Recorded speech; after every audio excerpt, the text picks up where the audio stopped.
Sanidad divina en la expiación. Las Escrituras declaran en Romanos 5:12 que el pecado entró en el mundo por un hombre y por el pecado la muerte. Aquí se afirma claramente que la muerte entró en el mundo por el pecado. Por lo tanto, es claro que la enfermedad, que es muerte incipiente, entró en el mundo por el pecado. Ahora, puesto que la enfermedad entró por el pecado, su remedio verdadero debe hallarse en la redención de Cristo. Puesto que la enfermedad es la operación del diablo, Hechos 10:38, ¿qué poder, cuando la naturaleza decae, puede levantarla si no es el poder del Hijo de Dios? Tan pronto como la enfermedad ha ido más allá del poder de la naturaleza para recuperarnos, ésta resultará mortal en todos los casos, si no es vencida por el poder de Dios. Esto lo admiten todos los médicos honrados, porque ellos solamente alegan poder ayudar a la naturaleza, no para curarla. Puesto que la enfermedad es una parte de la maldición, su verdadero remedio debe ser la cruz, porque ¿quién puede quitar la maldición sino Dios? ¿Y cómo puede Dios hacerlo justamente a no ser por sustitución? La Biblia enseña, como dice un escritor, que la enfermedad es el castigo físico de la iniquidad, pero que Cristo llevó en su cuerpo todos nuestros riesgos físicos debidos al pecado, y que por lo tanto nuestros cuerpos están judicialmente libres de enfermedad. Por la redención de Cristo, todos nosotros podemos tener como una parte de las arras de nuestra herencia la vida de Jesús también manifestada en nuestra carne mortal, para suplir la naturaleza hasta que nuestra labor haya terminado. En la misma forma que recibimos las primicias de nuestra salvación espiritual, podemos recibir las primicias de nuestra salvación física. Ahora el asunto. ¿Nos redimió Jesús de nuestras enfermedades cuando expió por nuestros pecados? Sí. Como algunos enseñan, la salud no está en la expiación.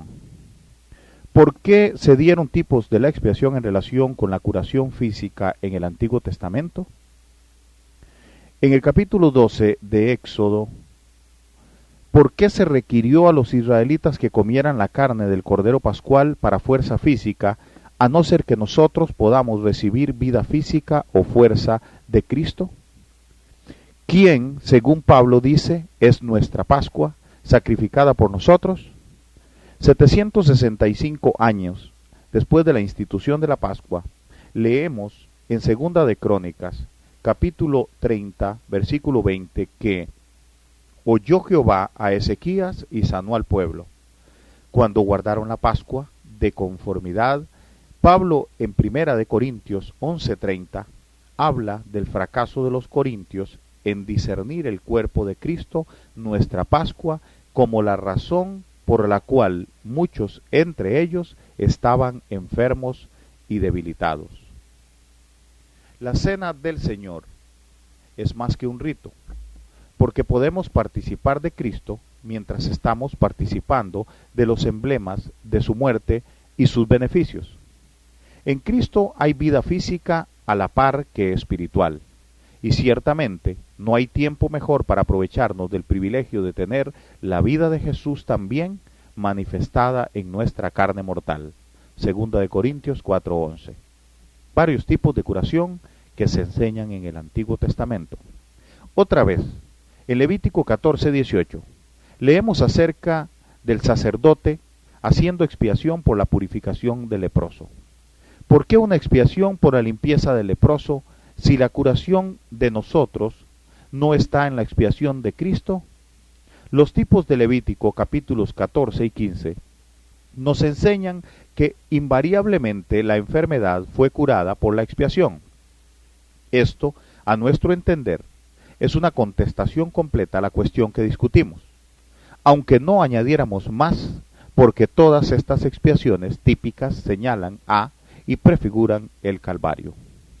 Además, Jesús nos dice en Lucas 4:19 que Él fue ungido a predicar el año agradable del Señor, refiriéndose a los años del jubileo del Antiguo Testamento. Esto nos enseña que el año del jubileo es evidentemente típico de bendiciones evangélicas, porque aquí él mismo, aplica el año del jubileo a la era del Evangelio. Levítico 25, versículo 9 nos muestra que ninguna bendición del año del jubileo sería anunciada por la trompeta sonora antes del día de la expiación. En este día se sacrificaba un novillo como ofrenda por el pecado y se esparcía sangre sobre el propiciatorio. Ninguna remisión se ofrecía antes de que la sangre del propiciatorio hubiera sido esparcida sobre éste, porque el propiciatorio se convertía en un tribunal de juicio si no era regado con la sangre.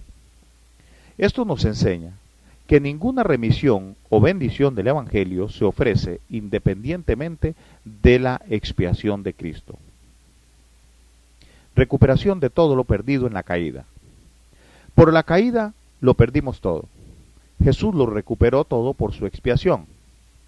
Fue en el día de expiación que Dios dijo: volveréis cada cual a su posesión. El orden en el año del jubileo es: primero la expiación, después la trompeta sonora del jubileo, con las buenas nuevas volveréis cada uno a su posesión. Así, ahora, el orden es el mismo. Primero el Calvario, después la trompeta del Evangelio anunciando que Él llevó nuestros pecados y llevó nuestras enfermedades, etc. Transmitiendo el anuncio a toda criatura, enseñándonos que podemos volver cada cual a su posesión. La fe viene por el oír. La razón por la cual muchos de los enfermos en nuestro día no han vuelto a sus posesiones físicas es que no han oído la trompeta sonora a este respecto. La fe viene por el oír. Y estos no han oído porque a muchos ministros se les averió su trompeta del Evangelio mientras estaban en el seminario teológico. Los mismos me recuerdan a un hombre a quien conocí que tocaba trombón en una choza. Al principio de un ensayo, los muchachos colocaron un pequeño clavo en la boquilla de su instrumento, de modo que al tocarlo, su esfuerzo iba contra la cabeza del clavo, haciéndole imposible suficiente sonido. Pero el hombre continuó el ensayo sin descubrir la causa del impedimento. Algunos predicadores, como este músico, piensan que están tocando la trompeta del Evangelio muy bien, y no han descubierto que no hay ni la mitad de las bendiciones que deberían resaltar de su labor. Ellos no están, como Pablo, declarando todo el consejo de Dios. Como aquí en Levítico, los varios tipos enseñan que la curación invariablemente viene por la expiación, así en Mateo 8:17 se declara definitivamente que Cristo curó todas las enfermedades sobre la base de la expiación. La expiación fue su razón para no hacer excepciones al curar los enfermos. Él sanó a todos los enfermos para que se cumpliese lo que fue dicho por el profeta Isaías, que dijo: Él mismo tomó nuestras enfermedades y llevó nuestras dolencias. Puesto que las que Él llevó fueron nuestras enfermedades, su expiación nos abarca a todos y requeriría la curación de todos para el cumplimiento de esta profecía. Jesús todavía está sanando a todos los que vienen a Él con fe viviente, para que se cumpliese. Si en la época más oscura de las curaciones, todos tenían el privilegio de ser sanados, seguramente en esta mejor dispensación, con su mejor pacto y mejores promesas, Dios no ha retirado esta gracia del Antiguo Testamento. Si lo hubiera hecho, nosotros habríamos sido privados de ella por la venida y expiación de Cristo. En Números 16, 46 al 50, después de que 14.700 perecieron por la plaga, Aarón, como sacerdote, en su oficio de mediador, púsose entre los muertos y los vivos, e hizo expiación para que la plaga cesara y hubiera sanidad corporal. Así Cristo, nuestro mediador, por su expiación, nos redimió de la plaga, del pecado y la enfermedad. De nuevo en Números 21, versículo 9, leemos que los israelitas fueron curados al mirar la serpiente de metal que fue levantada como un símbolo de expiación. Si la sanidad no iba a estar incluida en la expiación, ¿por qué se requirió de los israelitas moribundos que miraran al tipo de la expiación para la sanidad corporal? Puesto que tanto la salud como el perdón vinieron por los tipos de expiación, ¿por qué no han de venirnos también a nosotros por Cristo el antetipo? Como su maldición fue quitada por el levantamiento de la serpiente de metal, así nos dice Pablo que la nuestra será removida por el levantamiento de Cristo, en Gálatas 3, versículo 13. Jesús fue a la cruz, espíritu, alma y cuerpo, para redimir al hombre, espíritu, alma y cuerpo. Por lo tanto, la cruz es el centro del plan de salvación para el hombre, espíritu, alma y cuerpo. Toda forma de enfermedad conocida por el hombre está incluida y muchas de ellas mencionadas aún en particular en la maldición de la ley. Deuteronomios capítulo 28, versículos de 15 al 62 y otros pasajes bíblicos. Ahora, en Gálatas 3:13 tenemos la declaración positiva de que Cristo nos redimió de la maldición de la ley, hecho por nosotros maldición, porque está escrito: maldito cualquiera que es colgado en un madero. Podemos tener una declaración más clara de que Cristo, quien nació bajo la ley para redimirnos, llevó su maldición y por lo tanto nos redimió de toda enfermedad y dolencia? Aquí se dice que fue en la cruz donde Jesús nos redimió de la maldición de la ley. En otras palabras, Él nos redimió de las enfermedades siguientes, especificadas en Deuteronomio: tisis, fiebre, ardor, la plaga de Egipto, hemorroides, sarna, comezón, locura, ceguera, plagas, todos los males de Egipto, también toda enfermedad y toda plaga que no está escrita en el libro de esta ley. Esto incluiría el cáncer, influenza, hinchazón, sarampión y toda otra enfermedad moderna. Si Cristo nos redimió de la maldición de la ley y la enfermedad está incluida en la maldición, seguramente Él nos redimió de la enfermedad. Redención es sinónimo de Calvario. Por lo tanto, somos redimidos de toda la maldición, cuerpo, alma y espíritu, solamente por su expiación ahora. Puesto que la enfermedad es una parte de la maldición, ¿cómo podría Dios remover justamente esta parte de la maldición sanando a los enfermos sin antes redimirnos de la misma? Además, puesto que Cristo nos redimió de la maldición de la ley, ¿cómo puede Dios justificarnos y al mismo tiempo requerirnos que permanezcamos bajo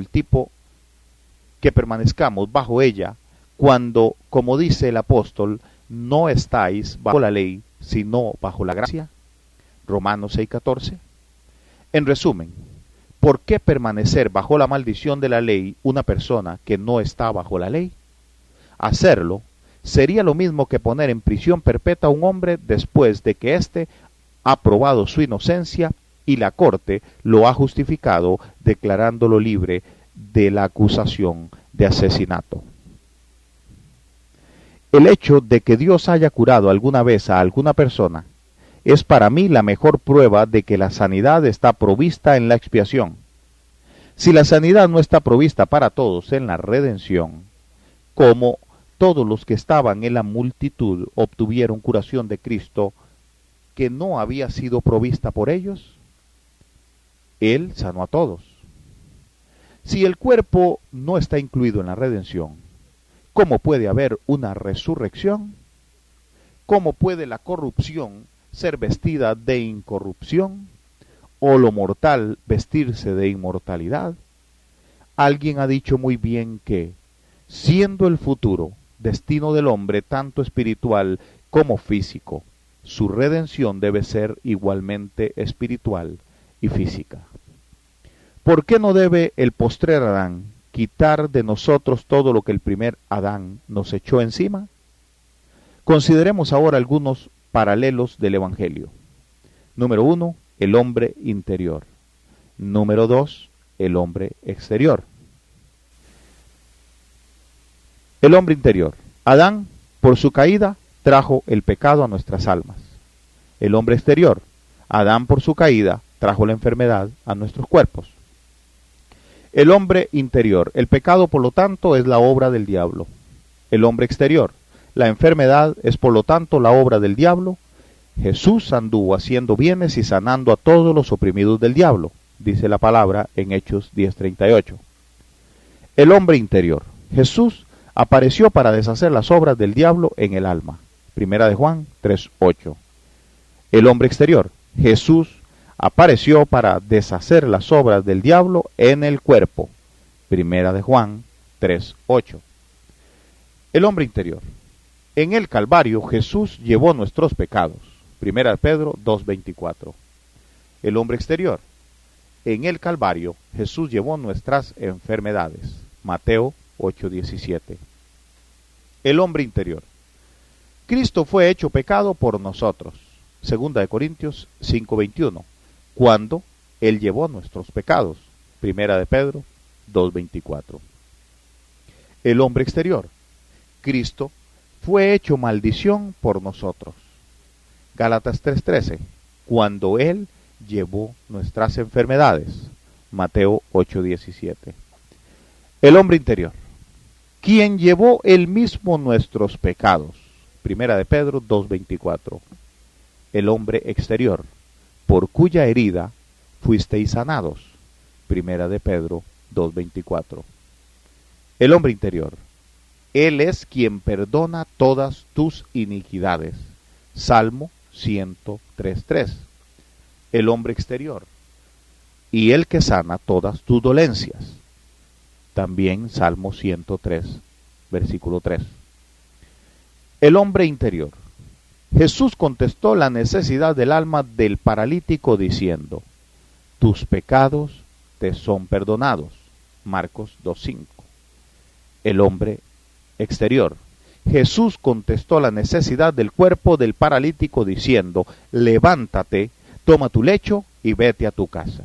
Marcos 2:11. El hombre interior. Porque habéis sido comprados por precio, glorificad pues a Dios en vuestro espíritu. Primera de Corintios 6:20. El hombre exterior. Porque habéis sido comprados por precio, glorificad pues a Dios en vuestro cuerpo.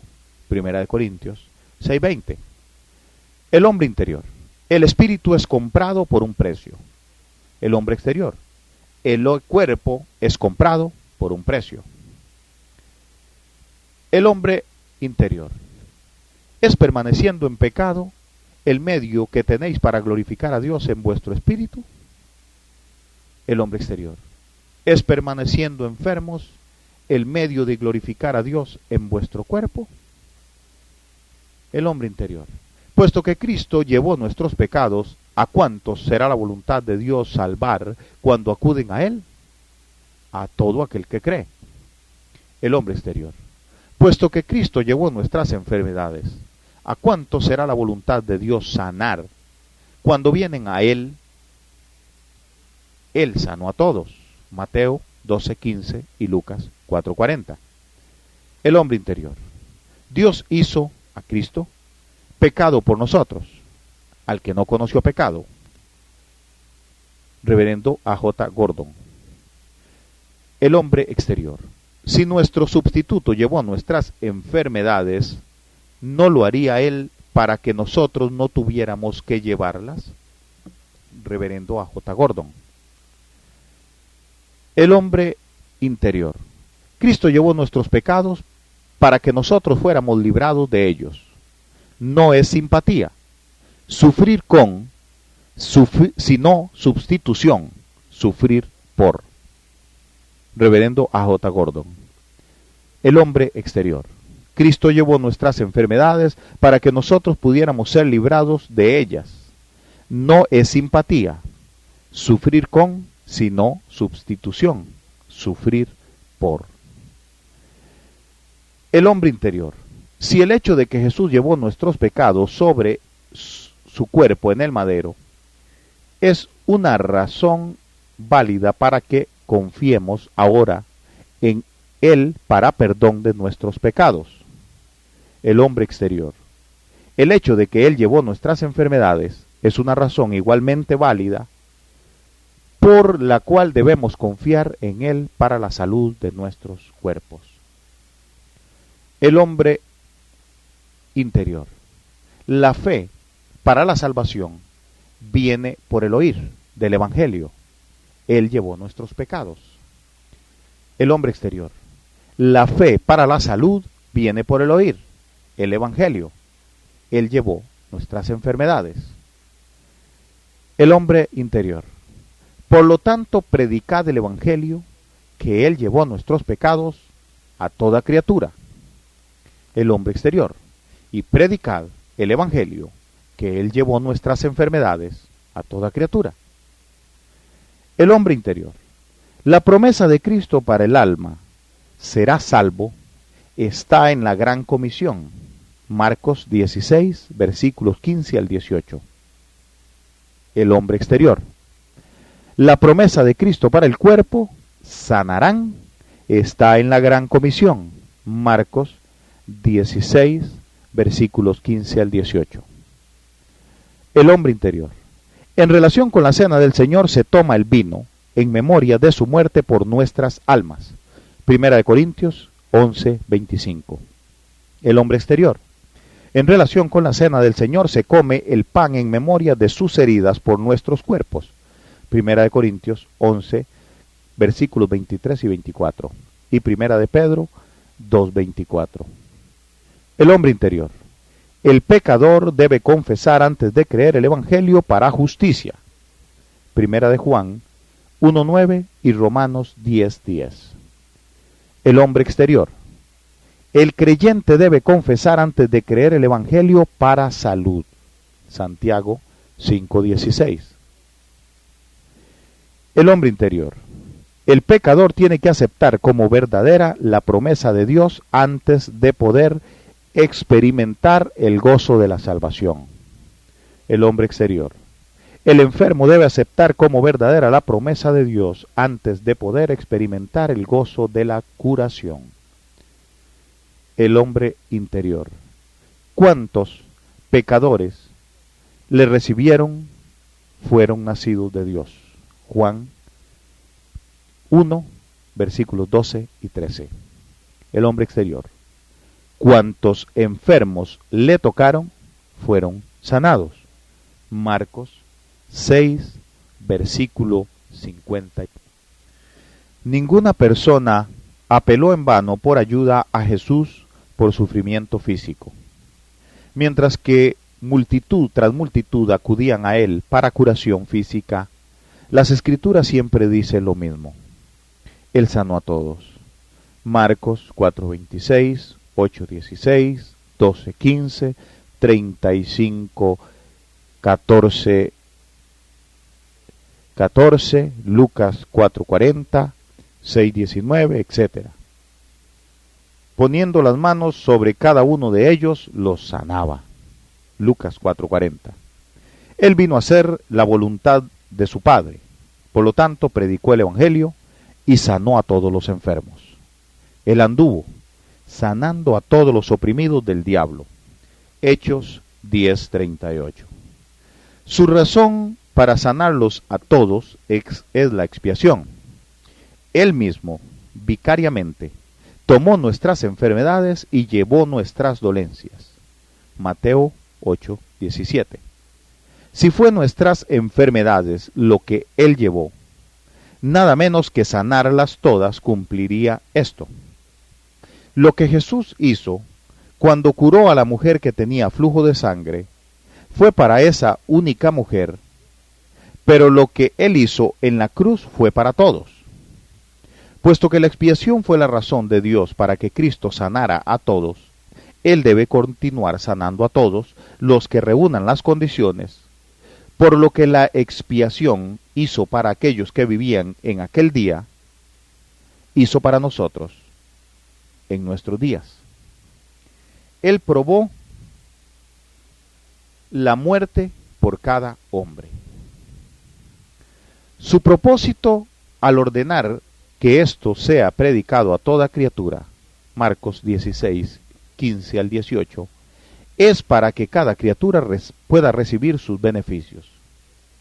Por tanto, la salud para el alma y el cuerpo estaban, ambas en los tipos de curación del Antiguo Testamento, ambas en la experiencia del Antiguo Testamento, ambas en la experiencia de Cristo, ambas en la expiación de Cristo, ambas en el Evangelio, ambas garantizadas en la Gran Comisión, Marcos 16, 15 al 18. Dos promesas definidas, una para el alma y una para el cuerpo. Será salvo y sanará. Ambas en la cena del Señor, ambas en las ordenanzas de la Iglesia, y ambas son necesarias si nosotros vamos a terminar nuestra carrera y a recibir una recompensa completa. Sanidad divina en la Santa Cena. Cada vez que se celebra la Santa Cena, o sea, la Eucaristía, en todas las iglesias, hay dos elementos simbólicos que los feligreses toman. Primero, el pan, que representa el cuerpo de Cristo que fue herido, lastimado y quebrantado por todos nosotros. Y segundo, el vino, jugo de uvas, que representa la sangre de Cristo que fue derramada por todos nosotros. Se les ha enseñado correctamente a los miembros de todas las iglesias que el vino representa la sangre del nuevo pacto, la cual es derramada por muchos para remisión de los pecados. Mateo 26, 28.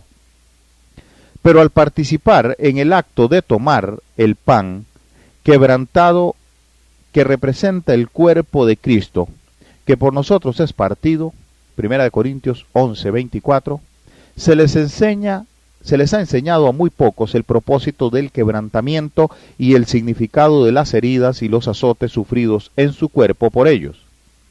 La Biblia nos dice que con sus llagas somos sanados. Isaías 53:5.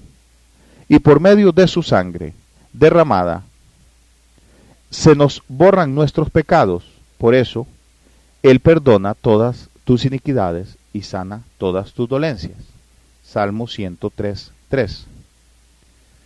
La ceremonia de la cena del Señor debe ser también un servicio de sanidad divina. Hay curación en comunión con el cuerpo quebrantado de Cristo, lo mismo como hay perdón en comunión con la sangre de Cristo. Lea usted este mensaje cuidadosamente con un corazón abierto. Creemos que es uno de los mensajes más importantes tocante a la curación divina que se puede presentar al mundo. Lo primero que quiero decir es esto: Dios no considera las enfermedades como un galardón, y Él no necesita que usted sufra por su gloria. Las enfermedades, así como el pecado o cualquier otro mal, no pueden glorificar al Padre. Es la liberación que glorifica a Dios. La libertad de la esclavitud es la marca y señal inequívoca de la liberación del Nuevo Testamento. La iglesia de Corinto era carnal.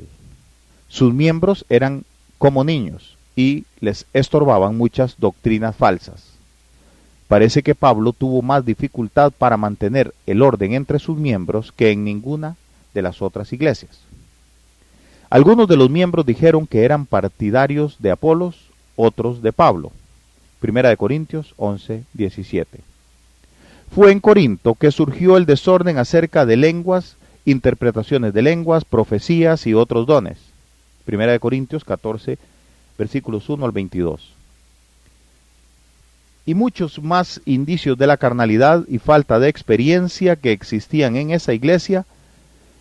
Muchos de sus miembros estaban debilitados y enfermos, y muchos de ellos habían hasta muerto antes de llegar a la edad madura, que debe haber sido a lo menos 70 años. Salmo 90, 10, 1 Corintios 11, 23 al 32. También parece que el problema de las enfermedades era muy marcado en la iglesia de Corinto. Quisiera que noten ustedes que Pablo no les ensalzó por estar debilitados y enfermos, ni tampoco les compadeció por sus enfermedades. Al contrario, les reprendió. Pablo no creía que debieran estar debilitados y enfermos y por lo tanto les regañó por estar así, porque para él fue prueba no de su profunda espiritualidad, sino de su falta de espiritualidad. Pablo no trató de enseñarles que debían sufrir sus enfermedades con paciencia, que quizás Dios estaba probando su fe.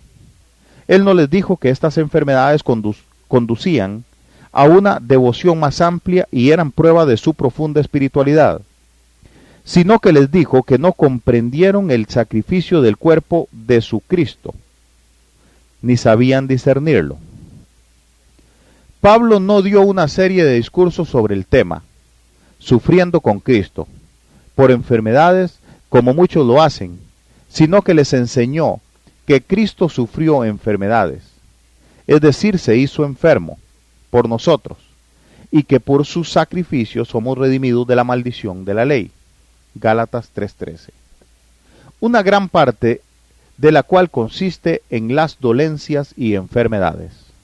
Deuteronomio 28, 15 y 16.